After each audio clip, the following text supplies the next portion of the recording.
المرسلين ونعوذ بالله من شرور أنفسنا ومن سيئات أعمالنا من يهده الله فلا مضل له ومن يضلله فلا هادي له ونشهد أن لا إله إلا الله وحده لا شريك له ونشهد أن سيدنا ومولانا محمدا عبده ورسوله أما بعد فأعوذ بالله من الشيطان الرجيم بسم الله الرحمن الرحيم النبي أولى بالمؤمنين من أنفسهم وأزواجه أمهاتهم اللهم صل على سيدنا ومولانا محمد وعلى آل سيدنا ومولانا محمد وبارك وسلم عليه رب صل على نبي محمد وآله أجلها واقض لي بجاهه حوائجي كلها وصل عليه كما أنت أهلها وسلم وشرف وكرم دائما أبدا رب اشرح لي صدري ويسر لي أمري واحلل عقدة من لساني يفقه قولي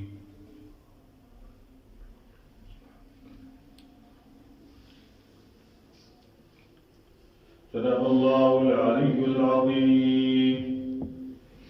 وبلغنا رسوله النبي الأمي الكريم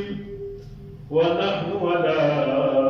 ذلك لمن الشاهدين والشاكرين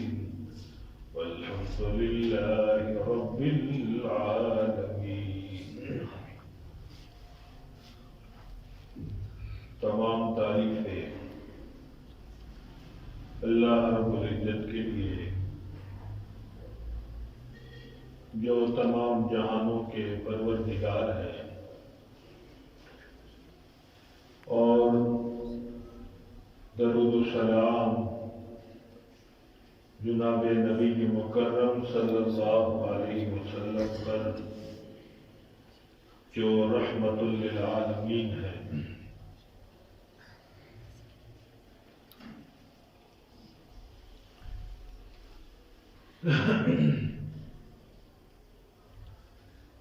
ماہ مکرم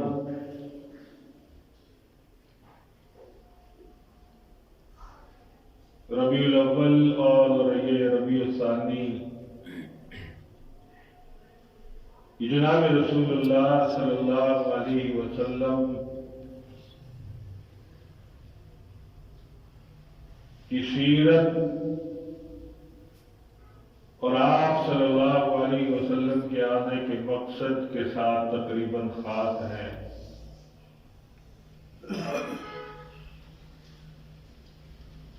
کہ ان ایام کے اندر عموماً ائمہ اور خطباء جناب سرور کونین صلی اللہ علیہ وسلم کی سیرت اور صورت کے تذکرے کرتے ہیں آپ صلی اللہ علیہ وسلم کے آنے کے مقصد پر گفتگو ہوتی ہے۔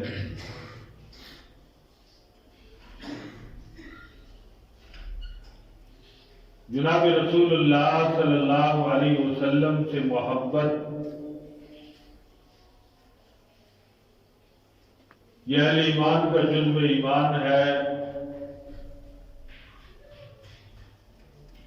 بلکہ ہر اس چیز سے محبت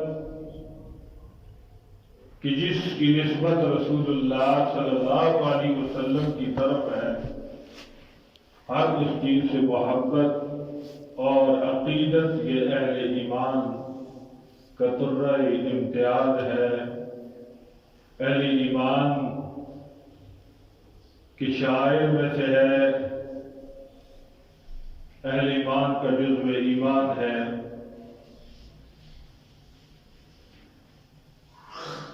اور یہی ہماری گفتگو کا عنوان پچھلے کئی جمعۃ المبارک سے بھی چلا آ رہا ہے کہ رسول اللہ صلی اللہ علیہ وسلم سے سب سے بڑھ کر محبت ہونی چاہیے، اور اہل ایمان کرتے ہیں۔ اور جس ہستی سے سب سے بڑھ کے محبت ہوتی ہے، پھر اس کے بارے میں کوئی نازیبا کلمات، کوئی جملہ انسان سن نہیں سکتا کہ انسان کی فطرت میں ہے۔ رسول اللہ صلی اللہ علیہ وسلم چونکہ مقصد کائنات ہیں، مقصود کائنات ہیں، اور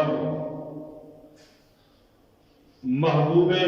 کبریا ہیں، محبوب رب العالمین ہیں، اس لیے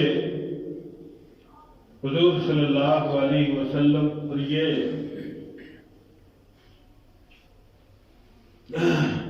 ایک کلیہ قاعدہ ہے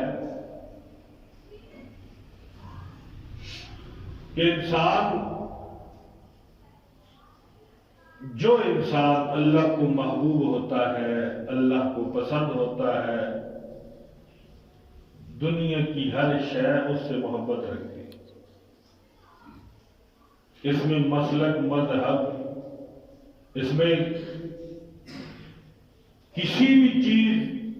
کوئی بھی چیز آڑے نہیں آتی اس محبت میں۔ مذہب الگ ہے، کوئی بات نہیں، محبت دل کے اندر فطری تقاضوں کی طرح اللہ رب العزت ڈال دیتے ہیں، اور پھر وہ ہستی، وہ ذات اللہ کو جتنی زیادہ محبوب ہوتی ہے، محبت اتنی زیادہ انسانوں کے اندر ہوتی ہے، انسانوں کے دلوں میں ہوتی ہے، اور دوسری مخلوقات کے دلوں میں بھی ہوتی ہے۔ جب اللہ رب العزت کسی سے محبت فرماتے ہیں تو اس کا تذکرہ اللہ رب العزت اپنی مجلس کے اندر فرماتے ہیں، اپنی محفل میں فرماتے ہیں، ملأ اعلیٰ میں فرماتے ہیں۔ تو ملأ اعلیٰ حضرت جبریل و امین اور میکائیل اور جو بڑے فرشتے ہیں ان کو کہتے ہیں کہ اللہ رب العزت نے فلاں کا تذکرہ، فلاں بن فلاں کا تذکرہ اپنی مجلس میں کیا ہے، گویا کہ اللہ اس سے محبت رکھتے ہیں۔ اور پھر یہ جو اولو العزم فرشتے ہیں، یہ 7ویں آسمان کے فرشتوں میں اعلان کرتے ہیں کہ اللہ فلاں بن فلاں سے محبت فرماتے ہیں، تم بھی اس سے محبت کرو۔ اور پھر 6ٹھے آسمان میں شہرا ہوتا ہے، پھر 5ویں میں، پھر پہلے میں، اور پھر پہلے آسمان کے فرشتے جب زمین پہ آتے ہیں تو زمین کے فرشتوں میں شہرا ہوتا ہے کہ اللہ رب العزت فلاں بن فلاں سے محبت فرماتے ہیں۔ اور پھر زمین کے فرشتوں میں جب اس بات کا شہرا ہوتا ہے تو پھر اولیاء اللہ کے دل میں یہ فرشتے القاء کر دیتے ہیں کہ فلاں ذات فلاں ہستی وہ اللہ کو محبوب ہے، قدرتی طور پر ایک دل میں الفت پیدا ہو جاتی ہے، محبت پیدا ہو جاتی ہے، اور انسان اس سے محبت کرنا شروع ہو جاتا ہے۔ آپ کو اگر کسی اللہ والے سے، کسی بزرگ سے، کسی پیر و مرشد سے محبت ہے تو اس کی مین وجہ یہی ہوتی ہے کہ وہ اللہ کو محبوب ہے، وہ اللہ رب العزت کو اچھا لگتا ہے، تو اس کی محبت اللہ نے آپ کے دل میں ڈال دی ہے، پھر آپ کو بھی وہ محبوب ہے، آپ بھی اس سے پیار کرتے ہیں، آپ بھی اس سے محبت کرتے ہیں۔ ہم دنیا میں دیکھتے ہیں، یہ بڑی بالکل ایک سادہ سی اور سمجھ آنے والی بات ہے کہ کوئی بڑا افسر ہوتا ہے تو جو اس کے متعلقین ہوتے ہیں، اس ادارے کے جو ملازمین ہیں اس افسر سے کے متعلقین سے بھی محبت کرتے ہیں، ان کی عزت کرتے ہیں۔ آپ کسی ہسپتال میں چلے جائیں، آپ کی جان پہچان نہ ہو، آپ ہسپتال کے کسی ڈاکٹر سے ملاقات نہیں کر سکتے۔ سرکاری ہسپتال میں آپ کو ٹھیک ٹھاک پیمنٹ کرنی پڑے گی، پرائیویٹ ان سے ملاقات ہو سکتی ہے، سرکاری ہسپتالوں میں نہیں ہو سکتی۔ لیکن اس ڈاکٹر کا جو اپنا ذاتی نوکر ہے، الگ وہ ذات کا نوکر ہے، وہ کمی ہے، کیونکہ اس کا متعلق ہے، اس کی ضرورت پڑتی رہتی ہے، اس کے ساتھ اس کی ضروریات کا خیال رکھتا ہے، تو پورے عملے کو اس بات کا پتہ ہوتا ہے اب یہ ڈاکٹر صاحب کا نوکر ہے، یہ فلاں آفیسر کا نوکر ہے، اس کے بچے، اس کے بہن بھائی، اس کے والدین تو بڑی بات ہے، میں ایک نوکر کی بات کر رہا ہوں کہ اس نوکر کی نسبت اس ڈاکٹر کے ساتھ ہے، تو اس کی محبت اس اسپتال کے تمام عملے کے دلوں کے اندر خود بخود آ گئی ہے، اس کی قدر، اس نوکر کی قدر عملے اور ان ملازمین کے دلوں میں خود بخود آ گئی ہے۔ ایک ذات ہے اللہ رب العزت کی فرشتادہ، اللہ رب العزت کے پیغمبر جناب محمد رسول اللہ صلی اللہ علیہ وسلم، ہم سب کو پتا ہے، ہم سب کا ایمان ہے، کیونکہ اسلام ایمان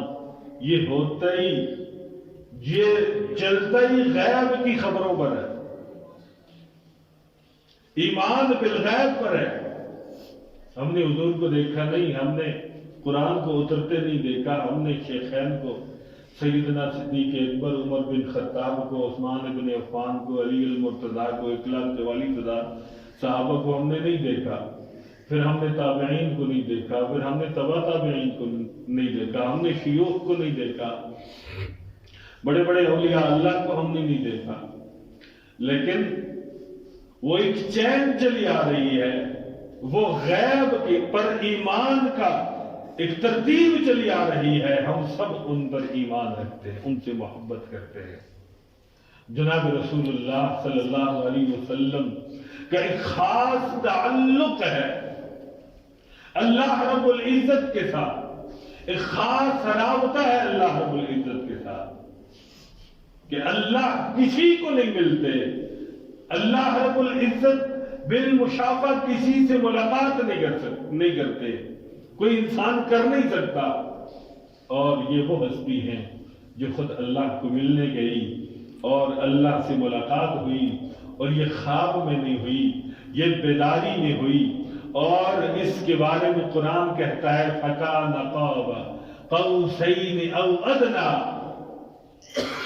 فَكَانَ قَابَ قَوْسَيْنِ أَوْ أَدْنَىٰ۔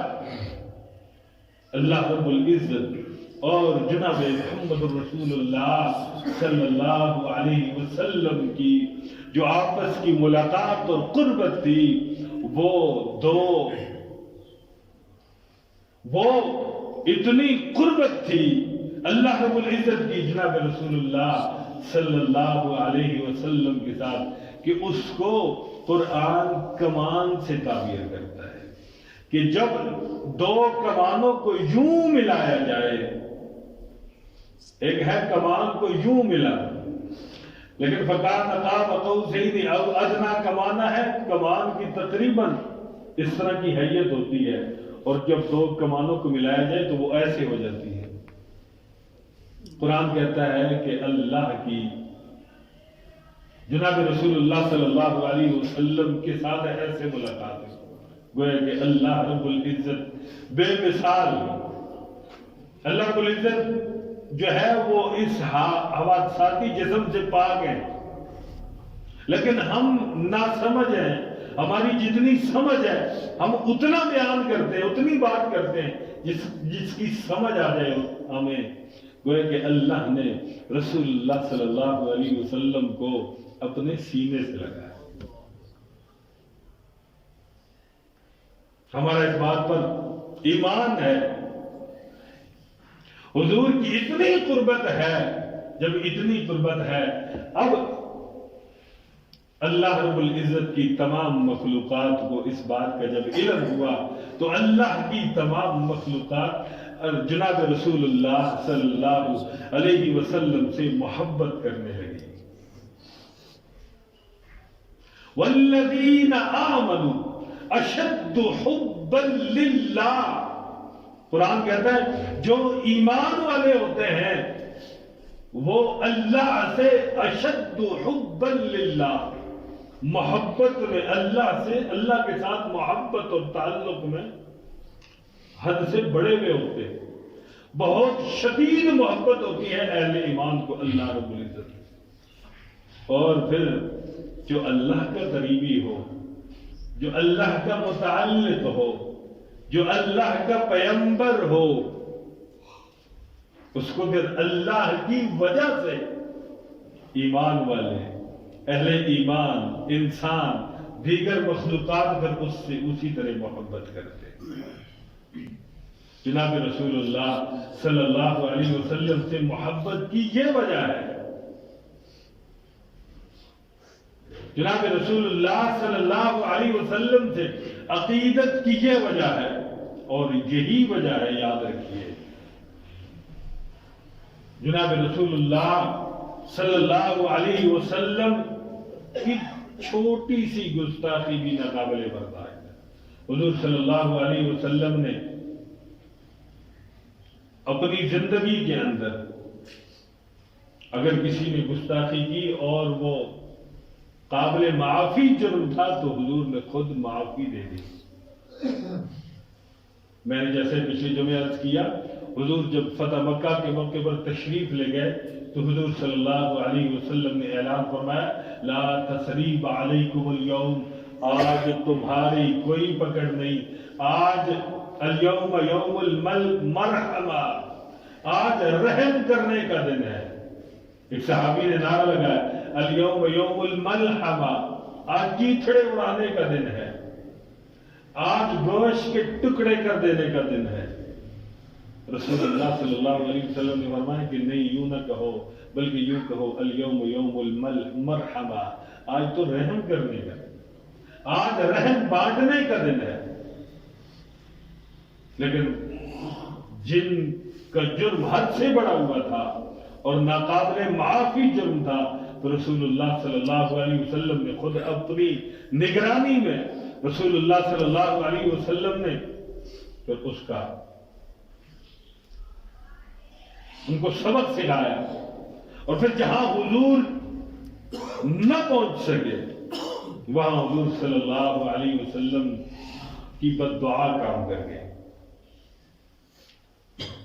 جہاں حضور صلی اللہ علیہ وسلم کے صحابہ نہ پہنچ سکے وہاں رسول اللہ صلی اللہ علیہ وسلم کی بد دعا کام کر گئی، اور یہ ہوا ہی صحابہ کے ہاتھوں۔ یہ بربادی صحابہ کے ہاتھوں ہوئی ہے۔ کسریٰ ایران، رسول اللہ صلی اللہ علیہ وسلم نے خط لکھا، اور جب کسریٰ ایران نے دیکھا کہ یہ خط ہے، اور اس نے عربی زبان میں خط تھا، وہ فارسی بولنے والے تھے، اس نے دیکھا کہ اس نے ایک ترجمہ کرنے والے سے کہا کہ مجھے پڑھ کے سناؤ کہ یہ عرب سے خط آیا کیا کہتا ہے۔ تو خط کی ابتدا بسم اللہ الرحمن الرحیم والسلام علی من اتبع الہدی من محمد۔ جب اس نے دیکھا کہ میں کسریٰ ہوں، میں ایران کا بادشاہ ہوں، میں دنیا کی سپر طاقت ہوں، ابتدا میں میرا نام ہونا چاہیے تھا، اس نے آگے خط ہی نہیں سنا، اس نے وہ خط لیا اور اس کے ٹکڑے ٹکڑے کر دیے۔ جب رسول اللہ صلی اللہ علیہ وسلم کو اس کا پتہ چلا تو حضور نے فرمایا جس طرح اس نے نامہ مبارک کے ٹکڑے کیے، اللہ اس کی سلطنت کے ایسے ہی ٹکڑے کرے گا۔ اور اس نے اسی وقت دو لوگ بھیجے کہ جاؤ تم اس شخص کو جس نے خط لکھا ہے اس کو گرفتار کر کے لاؤ، اس کا جرم بہت بڑا ہے، اس نے اپنا نام میرے نام سے پہلے لکھا ہے۔ وہ لوگ گرفتار کرنے کے لیے جو ہے وہ مدینہ منورہ آئے۔ حضرت علی رضی اللہ تعالیٰ نے اپنے پاس ایک رات ٹھہرایا۔ جب اگلے دن حضور صلی اللہ علیہ وسلم کی خدمت میں پیش کیا گیا اور کہنے لگے کہ ہم کسریٰ کی طرف سے آئے ہیں اور آپ کو گرفتار کرنے آئے ہیں، آپ کو کسریٰ کی دربار میں پیش کریں گے۔ حضور نے فرمایا رات کو تیرے کسریٰ کا کام تمام کر دیا اس کے بیٹے نے۔ کسریٰ کو اس کے بیٹے نے رات کو قتل کر دیا۔ جس رات وہ فرشتادے، وہ گرفتار کرنے والے حضور کی خدمت میں پہنچے، اس رات ابھی حضور سے ملاقات نہیں ہوئی، رات کو قتل ہو جاتا۔ تو جہاں حضور صلی اللہ علیہ وسلم نہ پہنچ سکے وہاں پھر گستاخوں کا علاج اللہ نے اپنے امر سے کیا۔ میں کتاب میں پڑھ رہا تھا، ایک وقت آیا، آپ نے سن رکھا ہوگا، یہ تقریباً 7ویں صدی یا اس سے کچھ آگے پیچھے ایک بہت بڑا فتنہ اٹھا تھا، اور یہ فتنہ روئے زمین پر دجال کے فتنے کے بعد سب سے بڑا فتنہ تھا، اور اس فتنہ کو فتنہ تاتار کہا جاتا ہے۔ یہ نوجوانوں کو پتا ہوگا، آج کل ارطغرل ڈرامہ جو دیکھ رہے اس میں منگول کا جو کردار ہے، یہ جو تاتار کا فتنہ تھا، یہ ایسے لوگ تھے، یہ کئی مہینے گھوڑے کی پیٹھ پر سوار ہوتے اور اترتے نہیں، اور انہیں اگر پیاس لگتی تو گھوڑے کی پیٹھ پہ خنجر مارتے اور وہاں سے نکلتا خون یہ پی لیتے، ان کی پیاس بجھ جاتی۔ ایسے خونخوار بھیڑیے اور درندے تھے۔ یہ اللہ رب العزت نے مسلمانوں کو جگانے کے لیے ایک آزمائش مسلمانوں پر بھیجی۔ مجھے ایک واقعہ یاد آ گیا، جب تتاریوں نے، ان منگولوں نے مصر پر حملہ کیا، اور مصر کا اس وقت جو بادشاہ تھا، جو امیر المؤمنین تھے، معتصم باللہ ان کا نام تھا، معتصم باللہ، اس نے جہاد کا اعلان کیا، اور ایک بہت بڑے اللہ والے صوفی، آپ کو بتائے ان کا کام صرف مصلی، تسبیح، اس سے آگے نہیں بڑھتے یہ اللہ والے، یہ صوفی لوگ، اور ان کی دعاؤں میں اللہ کے فضل سے ایسی پاور ہوتی ہے کہ مجاہدین کی تلواریں کاٹ رہی ہوتی ہیں اور ساتھ ان کی دعائیں کام کر رہی ہوتی ہیں۔ اللہ رب العزت کی مدد اور نصرت ان کی دعاؤں کی صورت میں شامل حال ہوتی ہے۔ ایک اللہ والے جب تتاریوں نے پوری طور پر مصر پر قبضہ کر لیا اور یہ مجبور ہو کر اپنے شاگرد تھے تصوف و سلوک کے جتنے بھی لوگ تھے اپنے جماعت کی، ان کو لے کر یہ تاتاریوں کے مقابلے میں نکلے. اور اس ایک طرف مسلمانوں کا لشکر ہے، دوسری طرف جو ہے وہ کفار کا، تاتاریوں کا لشکر ہے. اور یہ صاحب کشف تھے. اللہ رب العزت انہیں حالات بتلا دیتے تھے کشف کے ذریعے سے. انہوں نے دیکھا کہ ان تاتاریوں کے پیچھے، ان کی صفوں کے پیچھے فرشتوں کی صف ہے، اور ان فرشتوں میں ایک فرشتہ اعلان کر رہا ہے، ایھا الکفر اقتلوا الفجر، اے کافرو ان فجار کی جماعت کو قتل کرو. امت کو یہ بتلانا مقصود تھا کہ جب یہ مسلمان اپنی حدود کو چھوڑ کر، جو ہے اپنی پہچان کو چھوڑ کر، اپنے شاعر کو چھوڑ کر کفار کے نقشے قدم پہ چلنا شروع ہو جائیں گے، اللہ رب العزت ان مسلمانوں کا علاج پھر کسی نہ کسی طریقے سے کرتا ہے. اور پھر چاہے کفار کے ذریعے کرے، چاہے وہ اللہ رب العزت کسی ذریعے سے بھی علاج کرے، ان مسلمانوں کی سیدھی راہ دکھائے. وہ فرماتے ہیں کہ میں نے دیکھا، وہ اپنے شاگردوں اور مریدین سے مخاطب ہیں کہ میں دیکھ رہا ہوں کہ یہ جو تاتاری ہیں، یہ کفار کا لشکر ہے، یہ اکیلا نہیں ہے بلکہ ان کے ساتھ فرشتوں کی مدد ہے، اور یہ مسلمانوں کو ان کا بھولا ہوا سبق یاد دلانا چاہتے ہیں. آج کا مسلمان، آج کے فیس بک کی مجاہدین، میں حیران ہوتا ہوں. جناب رسول اللہ صلی اللہ علیہ وسلم کے دور کے اندر بھی، حضور صلی اللہ علیہ وسلم کے اپنے دور میں اور بعد میں بھی، جب کفار حضور کا مقابلہ نہ کر سکے، جب یہود و نصارہ، جب مشرکین رسول اللہ صلی اللہ علیہ وسلم کی بڑھتی ہوئی یلغار کا مقابلہ اور سامنا نہیں کر سکے، تو پھر انہوں نے رسول اللہ صلی اللہ علیہ وسلم کی شان میں تنقید شروع کی، حضور کی مذمت بیان کرنا شروع کی، اور اس پر اشعار کہے. اتنی بات تو ہمیں ملتی ہے کہ حضور صلی اللہ علیہ وسلم کی فلاں شخص نے حضور صلی اللہ علیہ وسلم کی مذمت بیان کی، حضور صلی اللہ علیہ وسلم کی شان کو گھٹایا ہے، لیکن وہ الفاظ کیا تھے، وہ اشعار کیا تھے، دنیا کو کوئی پتہ نہیں. اور آج ہمارے فیس بک کی مجاہدین کیا کرتے ہیں؟ اگر کسی نے حضور کی گستاخی کر دی، یا کسی نے قرآن کی گستاخی کر دی، یا کسی نے شاعر اسلام کی گستاخی کر دی، اب کیا کرتے ہیں؟ اب اس بات کو پھیلایا جاتا ہے، اور یہ کافر کرتے ہیں، کفار کرتے ہیں. اس کا طریقہ یہ ہوتا ہے، وہ پوری پوسٹ لگائیں گے، اس نے یہ الفاظ کہے، تصویر لگائیں گے، اس نے خدا نخواستہ قرآن کو جوتا مارا، خدا نخواستہ اس نے قرآن کو جلایا، خدا نخواستہ اس نے رسول اللہ صلی اللہ علیہ وسلم کے کارٹون بنائے، اور پھر نیچے لکھتا ہے ایک لعنت بھیج کر اس کو شیئر کر. اب مسلمان لعنت بھیجنے کے چکر میں اس کو پوری دنیا میں پھیلا دیتے.